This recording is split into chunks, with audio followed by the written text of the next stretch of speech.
ઈસુની 3જી સદીમાં મગધમાં પ્રભાવશાળી ગુપ્ત વંશની સ્થાપના થઈ અને સત્તા સ્થપાઈ.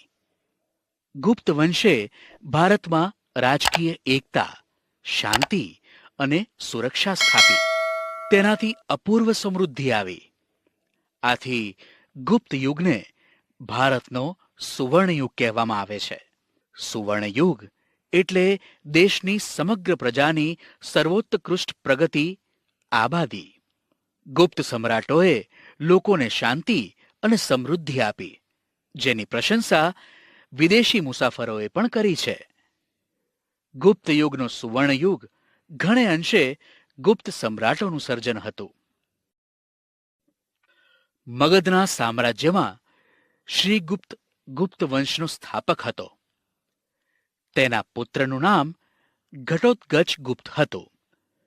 ઘટોત્કચ ગુપ્તના અનુગામી રાજા તરીકે ચંદ્રગુપ્ત પ્રથમ ઈસવીસન 319માં પાટલીપુત્રની ગાદીએ આવ્યો. તેણે શક્તિશાળી લિચ્છવી જાતિની કન્યા કુમારી દેવી સાથે લગ્ન કર્યા. લિચ્છવીઓની સહાયતાથી તેણે મગધના રાજ્યનો વિસ્તાર કર્યો. તેણે મગધની પાસેના પ્રયાગરાજ એટલે કે હાલનું અલ્હાબાદ, સાકેત હાલનું અયોધ્યા જીતી લઈ મગધનો વિસ્તાર કર્યો. તેણે મહારાજને બદલે મહારાજાધિરાજ જેવું ગૌરવપ્રદ વિરુદ્ધ ધારણ કર્યું હતું. તેણે પોતાની સત્તા અને પ્રતિષ્ઠાની પ્રતીતિ કરાવવા સોનાના સિક્કા પડાવ્યા હતા. તેનો રાજ્યાભિષેક થયો ત્યારથી તેણે ગુપ્ત સંવત શરૂ કરાવ્યો. સૌરાષ્ટ્રના વલ્લભી રાજ્યના શાસકોએ પણ આ ગુપ્ત સંવતનો સ્વીકાર કર્યો હતો. ગુપ્ત સંવતના આરંભના કારણે હિંદના ઇતિહાસમાં કાળગણના અને કાળક્રમ અનુસાર ઐતિહાસિક બનાવોની ગોઠવણી શક્ય બની. ચંદ્રગુપ્ત પ્રથમ પછી તેનો પ્રતાપી પુત્ર સમુદ્રગુપ્ત ગાદીએ આવ્યો.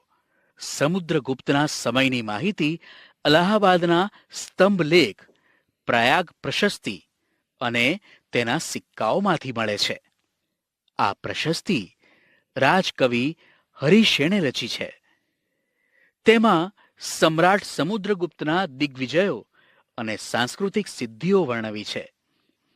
તેણે ખૂબ જ ઓછા સમયમાં ઉત્તર ભારતના મોટા ભાગના રાજ્યોથી માંડી અફઘાનિસ્તાનના કુષાણ શાસનતંત્ર સુધી વિજય યાત્રા કરી હતી. દક્ષિણમાં લગભગ 12 જેટલા રાજાઓને હરાવ્યા.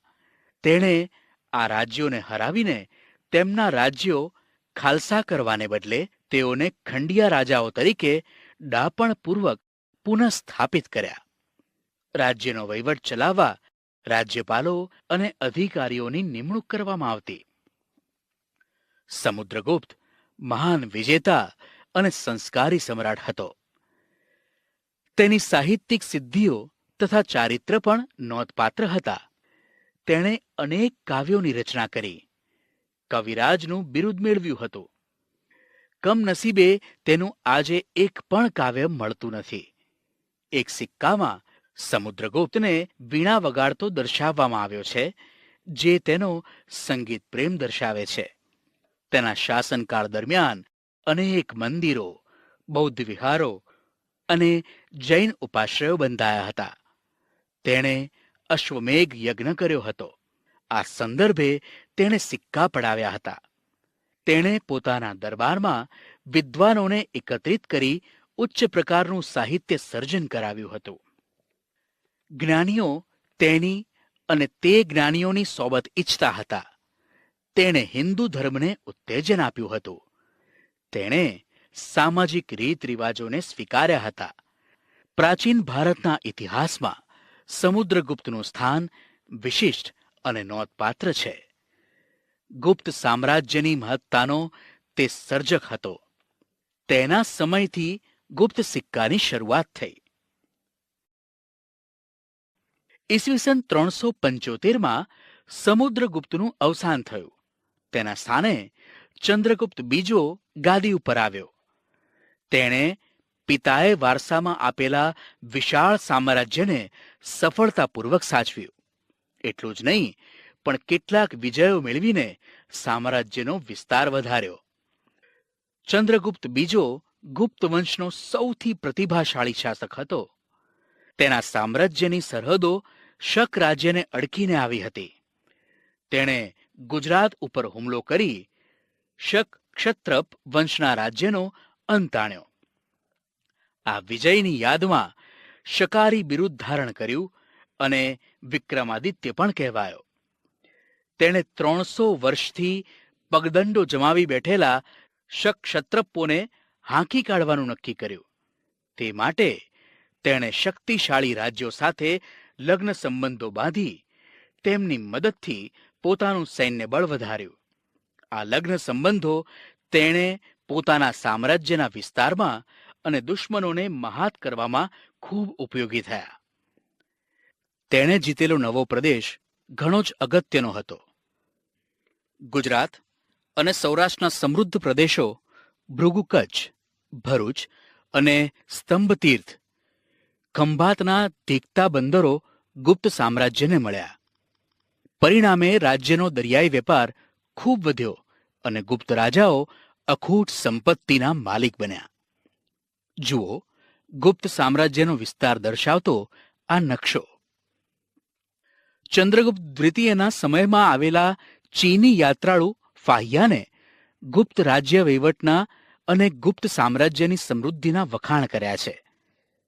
ચંદ્રગુપ્ત બીજો વૈષ્ણવ ધર્મી હોવા છતાં તે અન્ય ધર્મો પ્રત્યે ખૂબ આદરભાવ ધરાવતો હતો. તેનો સેનાપતિ આમ્રકારદેવ બૌદ્ધ ધર્મી અને પરરાજ્ય મંત્રી વરસેન શૈવ ધર્મી હતો. રાજધાની પાટલીપુત્રમાં પણ અનેક બૌદ્ધ મઠો આવેલા હતા. તેના શાસનકાળ દરમિયાન મેળવેલ સાંસ્કૃતિક સિદ્ધિઓને કારણે જ ગુપ્ત યુગ સુવર્ણ યુગ બની શક્યો. તે વિદ્વાનો અને કવિઓનો આશ્રયદાતા હતો. સંસ્કૃત ભાષાના મહાન કવિ અને નાટ્યલેખક કાલિદાસ તેના રાજકવિ હતા. ધન્વંતરી તેના રાજવૈદ હતા. વૈજ્ઞાનિક વરાહમિહિર, વૈતાલ ભટ્ટ, અમરકોશના રચયિતા અમરસિંહ જેવા રત્નોથી તેનો રાજદરબાર શોભતો હતો. તેના સમયમાં શિલ્પ, સ્થાપત્ય અને ચિત્રકલાનો સુંદર વિકાસ થયો. અજંતાના ઘણા કલાપ મંડપો તેના સમયમાં તૈયાર થયા. તેણે રાજધાની પાટલીપુત્રમાં અનેક બૌદ્ધ મઠો બંધાવ્યા હતા. દિલ્હી પાસેનો મહેરોલી લોહસ્તંભ તેના સમયમાં સ્થપાયો, જેને સદીઓ સુધી તાપ અને વરસાદમાં રહેવા છતાં કાટ લાગ્યો નથી. તેણે પાટલીપુત્ર ઉપરાંત ઉજ્જૈનને બીજી રાજધાની બનાવી. તેણે રાજ્યને જુદા જુદા વહીવટી એકમોમાં વહેંચી સુવ્યવસ્થિત વહીવટ ચલાવ્યો. લગભગ ઈસવીસન 414ના અરસામાં મહાન સમ્રાટ ચંદ્રગુપ્ત વિક્રમાદિત્યનું અવસાન થયું. ચંદ્રગુપ્ત બીજાના અવસાન પછી તેનો પ્રતાપી પુત્ર કુમારગુપ્ત પહેલો ગાદીએ આવ્યો. તેનો શાસનકાળ શાંતિ અને સમૃદ્ધિનો યુગ હતો. તેણે વિશાળ સામ્રાજ્યને જાળવી રાખ્યું હતું. તેના સમયમાં પુષ્યમિત્ર જાતિના લોકોએ બળવો કર્યો હતો. આ બળવાને તેના પુત્ર સ્કંદગુપ્તે તરત જ શમાવી દીધો હતો. તેના સમયમાં સામ્રાજ્યની ઉત્તર સરહદે હુણોએ હુમલા શરૂ કર્યા હતા. સ્કંદગુપ્તે તેમને પાછા કાઢ્યા હતા. તે કાર્તિકેયનો ભક્ત હતો. તે ધર્મસહિષ્ણુ રાજા હતો. તેણે બૌદ્ધો અને જૈનોને પણ દાન આપ્યા હતા. નાલંદાની પ્રસિદ્ધ બૌદ્ધ વિદ્યાપીઠ તેના સમયમાં સ્થપાઈ હતી. અજંતાની કેટલીક ગુફાઓ તેના સમયમાં તૈયાર થઈ. કુમારગુપ્ત પહેલા પછી તેનો વીર પુત્ર સ્કંદગુપ્ત ગાદી પર બેઠો. તે ગુપ્ત યુગનો છેલ્લો મહાન રાજા હતો. ગિરનારના અભિલેખમાં જણાવ્યા પ્રમાણે તેણે શાસનકાળના શરૂઆતના વર્ષોમાં હુણોને હરાવ્યા હતા. હુણો સાથેની લડાઈમાં પુષ્કળ દ્રવ્ય વપરાઈ ગયું. પરિણામે ગુપ્ત સામ્રાજ્યની આર્થિક સંપત્તિમાં ઓટ આવી. સ્કંદગુપ્ત પછીના નિર્બળ શાસકો જનુની અને શક્તિશાળી હુણોના આક્રમણને ખાળી શક્યા નહીં. અને ગુપ્ત સામ્રાજ્ય ઈસવીસન 550માં છિન્ન ભિન્ન થઈ ગયું. ગુપ્ત યુગના શાસનતંત્ર વિશે આપણને અભિલેખો, સ્મૃતિઓ અને પુરાણોમાંથી માહિતી મળે છે.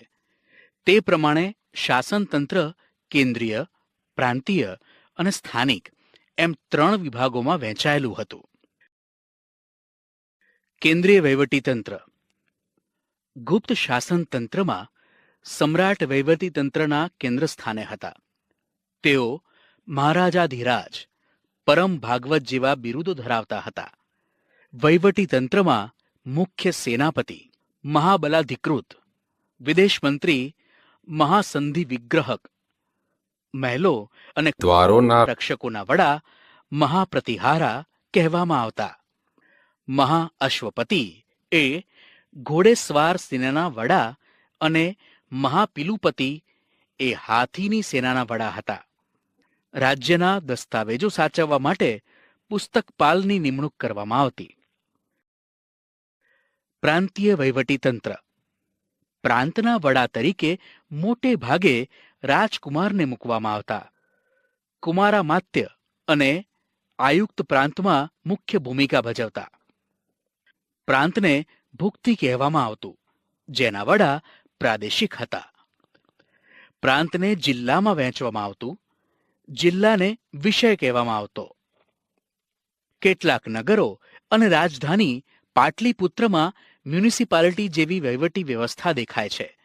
તેમાં નગર શ્રેષ્ઠી, કાયસ્થ, મુખ્ય કારીગર અને મુખ્ય વેપારી એમ 4નું વર્ચસ્વ જોવા મળે છે. સ્થાનિક વહીવટીતંત્ર. ગ્રામ કક્ષાએ સમિતિ બનાવવામાં આવતી, જેમાં વડીલો, ગામના મુખી અને અગત્યના વયસ્ક નાગરિકોનો સમાવેશ કરવામાં આવતો. ગુપ્ત યુગ આર્થિક પરિસ્થિતિમાં ભારતનો સુવર્ણયુગ હતો. ખેતી, આંતરિક વેપાર અને આંતરરાષ્ટ્રીય વેપાર ખૂબ વિકસ્યો હતો. વિશિષ્ટ ખેત પદ્ધતિઓમાં વાર્ષિક, ત્રિવાર્ષિક અને પંચવાર્ષિક ખેત પદ્ધતિઓ જોવા મળેલ છે. ઉત્તર ભારતમાં ઘઉં, ચોખા, ગાંધારમાં શેરડી, કાશ્મીરમાં દ્રાક્ષ અને કેસર અને કામરૂપમાં નાળિયેર હતા. બંગાળમાં પુષ્કળ પ્રમાણમાં ચોખા થતા. ગુજરાતમાં અને સિંધમાં કપાસનો પાક અને બંગાળમાં રેશમનું ઉત્પાદન થતું.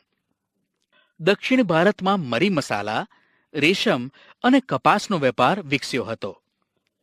રાજા કુલ ઉત્પાદનનો 6ઠ્ઠો ભાગ કર તરીકે લેતા હતા. બ્રાહ્મણો અને મંદિરોને ભૂમિ દાનમાં આપવામાં આવતી હતી. આંતરરાષ્ટ્રીય વેપાર એ ગુપ્ત યુગની વિશેષતા છે. ભારતથી સ્થળ માર્ગે મધ્ય એશિયા થઈને યુરોપ સુધી સુતરાઉ કાપડ, રેશમી કાપડ અને મસાલા નિકાસ થતા. તો ખંભાત, ભરૂચ, સોપારા અને તામ્રલિપ્તિ જેવા આંતરરાષ્ટ્રીય બંદરોના માધ્યમથી વિશ્વના પૂર્વ અને પશ્ચિમ ભાગમાં સુતરાઉ કાપડ, રેશમી કાપડ, મસાલા, તેજાના, ઇમારતી લાકડાની નિકાસ થતી.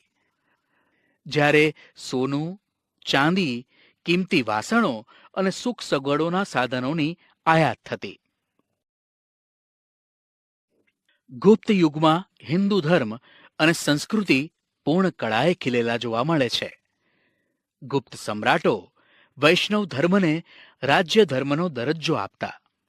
પરિણામે વિષ્ણુ, તેમના અવતારો રામ અને કૃષ્ણ આ સમયમાં મહદ અંશે પૂજાતા. લક્ષ્મી દેવી તરીકે ખૂબ જ ખ્યાત થતા. આ સમયમાં રામાયણ અને મહાભારત તેમજ પુરાણોનું પુનઃસંકલન થયું. ભગવદ્ ગીતા આ સમયે ખૂબ મહત્વપૂર્ણ ગ્રંથ બન્યો. વૈષ્ણવ ધર્મની જેમ જ શૈવ ધર્મ પણ ગુપ્ત કાળમાં વિકસ્યો હતો. દક્ષિણ ભારતમાં શૈવ સંતો નાયનાર કહેવાતા, જ્યારે વૈષ્ણવ સંતો આલવાર કહેવાતા. મહિષાસુર મર્દિનીની પૂજા પણ પ્રચલિત થઈ હતી. સૂર્ય અને કાર્તિકેયની પૂજા પણ પ્રચલિત થઈ હતી. ગુપ્ત યુગમાં બૌદ્ધ ધર્મ અને જૈન ધર્મનો પણ વિકાસ થયો હતો. સમુદ્રગુપ્ત બૌદ્ધ ધર્મનો સંરક્ષક હતો. બૌદ્ધ ધર્મના મહાયાન અને હીનયાન પંથ વિકસ્યા હતા. ગુપ્ત યુગ સાંસ્કૃતિક રીતે ભારતનો સુવર્ણ યુગ હતો. આ યુગમાં અનેક નવી ભાષાઓ ઉત્પન્ન થઈ હતી. કાલિદાસ, સ્કંદસ્વામી, હરિસ્વામી અને રાણી વિજયા તથા આર્યસુર આ સમયના મહત્વના સાહિત્યકારો હતા. આ સર્વમાં કાલિદાસ સર્વશ્રેષ્ઠ હતા. કાલિદાસને ભારતના શેક્સપિયર કહેવામાં આવે છે. તેમણે ભારતીય મહાકાવ્યોની કથાવસ્તુ લઈ અભિજ્ઞાન શાકુંતલમ, રઘુવંશમ અને મેઘદૂતમ જેવા મહાકાવ્યોની રચના કરી. ગુપ્તયુગ એ મંદિર સ્થાપત્યોની રચનાનો યુગ હતો. ગુજરાતમાં ગોપ, નચના, કોઠારનું પાર્વતી મંદિર અને ઝાંસીનું મંદિર એ ભારતના સૌ પ્રથમ ઇટેરી મંદિરો છે. ગુપ્તયુગ આ દ્રષ્ટિએ મંદિર સ્થાપત્યની શરૂઆત દર્શાવે છે. દુર્ગા, બુદ્ધ, કૃષ્ણ અને શિવની મૂર્તિઓ આ કાળે મોટા પ્રમાણમાં બની. મહાન વૈજ્ઞાનિકોમાં આર્યભટ્ટ અને વરામિહિર આ સમયમાં થયા. આર્યભટ્ટે શૂન્ય અને દશાંશ પદ્ધતિની શોધ કરી. વરામિહિરે બૃહદ સંહિતાના નામનો ખગોળશાસ્ત્રને લગતો મહત્વપૂર્ણ ગ્રંથ લખ્યો. વાઘભટ્ટે આયુર્વેદિક ક્ષેત્રે અષ્ટાંગ હૃદય સંહિતા નામનો મહાન ગ્રંથ લખ્યો. આ કાળે મનુષ્ય અને પ્રાણીઓ માટે વૈદિક શાસ્ત્ર વિકસ્યું હતું. હાથી, ઘોડાની દવાઓ પણ શોધાઈ હતી. રસાયણશાસ્ત્રનો પણ ખાસ્સો વિકાસ થયો હતો. તેનું સર્વશ્રેષ્ઠ ઉદાહરણ દિલ્હી પાસે આવેલો મહેરોલીનો લોહસ્તંભ છે, જેને હજી સુધી કાટ લાગ્યો નથી.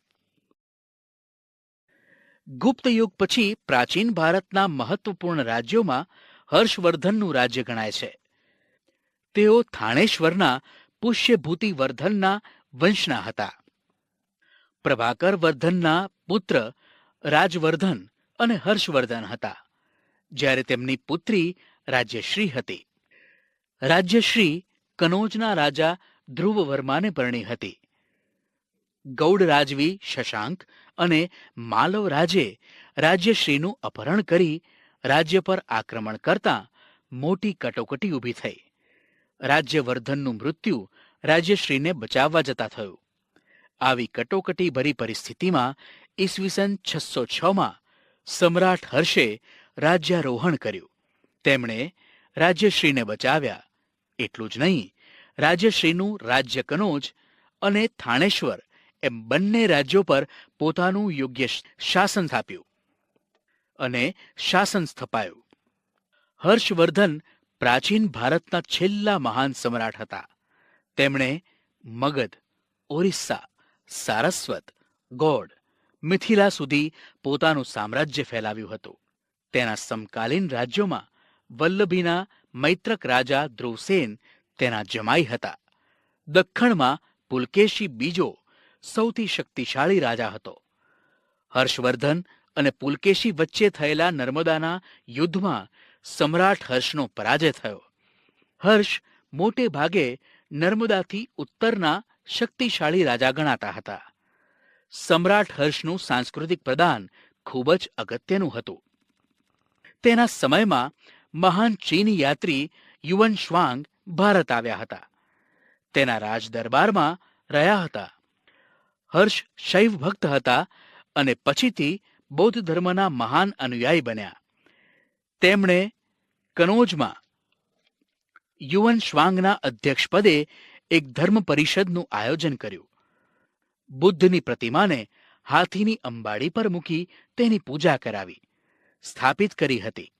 મહાયાન અને હીનયાન સંપ્રદાયો વિશે આ પરિષદમાં ગોષ્ઠી યોજાઈ હતી. સમ્રાટ હર્ષ સાહિત્ય, કલા, વિદ્યા પ્રત્યે અનુરાગ રાખતા હતા. તેના દરબારમાં મહાન કવિ બાણભટ્ટ હતા. તેમણે હર્ષચરિતમ અને કાદંબરી જેવા સંસ્કૃત સાહિત્યના મહાન ગ્રંથો લખ્યા હતા. મયુરભટ્ટ અને કવિ જયસેન પણ હર્ષના સમયના મહાન કવિઓ હતા. સમ્રાટ હર્ષ પોતે પણ ઉચ્ચ કોટીના સાહિત્યકાર હતા. તેમણે પ્રિયદર્શિકા અને રત્નાવલી નામના 2 નાટકોની રચના કરી હતી. સાથે સાથે ભગવાન બુદ્ધની જાતક કથાઓ ઉપરથી નાગાનંદ નામનું વિશિષ્ટ નાટક પણ લખ્યું હતું. હર્ષે અન્ય દેશો સાથે પણ મૈત્રી સંબંધો બાંધ્યા હતા. તેણે પોતાના દૂતમંડળને ચીનમાં મોકલ્યા હતા. તે જ રીતે ચીનથી ભારતમાં ચીનના દૂતમંડળે મુલાકાત લીધી હતી. આ દ્રષ્ટિએ સમ્રાટ હર્ષ એક ઉચ્ચ કોટીના શાસક વિજેતા, વહીવટકર્તા અને સાહિત્યકાર હતા. તેમણે નાલંદા વિદ્યાપીઠને નિભાવવા માટે 100 ગામ ભેટમાં આપ્યા હતા. સમ્રાટ હર્ષના સમકાલીન રાજાઓમાં સૌથી શક્તિશાળી ચાલુક્યવંશી રાજા પુલકેશી બીજા હતા. તેમણે મહારાષ્ટ્રમાં રાષ્ટ્રકૂટો પાસેથી સત્તા આંચકી રાજ્ય સ્થાપ્યું. પુલકેશી બીજાએ 40 વર્ષ જેટલા લાંબા સમય સુધી શાસન કર્યું હતું. તેણે સમ્રાટ હર્ષને પણ હરાવ્યા હતા. તે મહાન વિજેતા હતા. તેણે દક્ષિણ ભારતમાં કદંબો, માહેશ્વરના ગંગો, કોંકણના મૌર્યને હરાવી દક્ષિણ પંથના સ્વામીનું બિરુદ પ્રાપ્ત કર્યું હતું. લાટ, માલવ અને ગુર્જરોને પણ તેણે હરાવ્યા હતા. કર્ણાટક, મહારાષ્ટ્ર અને કોંકણ એ સમગ્ર વિસ્તારનો તે સ્વામી હતો. હર્ષની જેમ તેણે પણ અન્ય દેશો સાથે સંબંધો વિકસાવ્યા હતા. તેણે ઈરાનમાં પોતાના એક રાજદૂતને મોકલ્યો હતો. ઈરાનમાં શહેનશાહ ખુશરો બીજા તેના મિત્ર હતા. અન્ય રાજ્યો. આ સમયે અન્ય રાજ્યોમાં કાંચીના પલ્લવો, રાજસ્થાનના ગુર્જર પ્રતિહારો, વલભીના મૈત્રકો, દક્ષિણ ગુજરાતના ગુર્જરો, કાશ્મીરના કરકોટકો વગેરેનો સમાવેશ થાય છે. જેમાં કાંચીના પલ્લવો સ્થાપત્યો અને કલાને લીધે પ્રખ્યાત થયા હતા. તેમણે બ્રહ્મા, વિષ્ણુ, મહેશની અનેક મૂર્તિઓ શિલાઓમાં કંડારી મંદિરો બંધાવ્યા હતા. મહાબલીપુરમના સમુદ્ર તટે રથ મંદિરો બંધાવનારા પલ્લવોએ ભારતની સાંસ્કૃતિક સમૃદ્ધિનો વધારો કર્યો. કાંજીવરમમાં તેમણે બતાવેલું કૈલાશનાથ મંદિર તે સમયનું સૌથી શ્રેષ્ઠ મંદિર ગણાવી શકાય.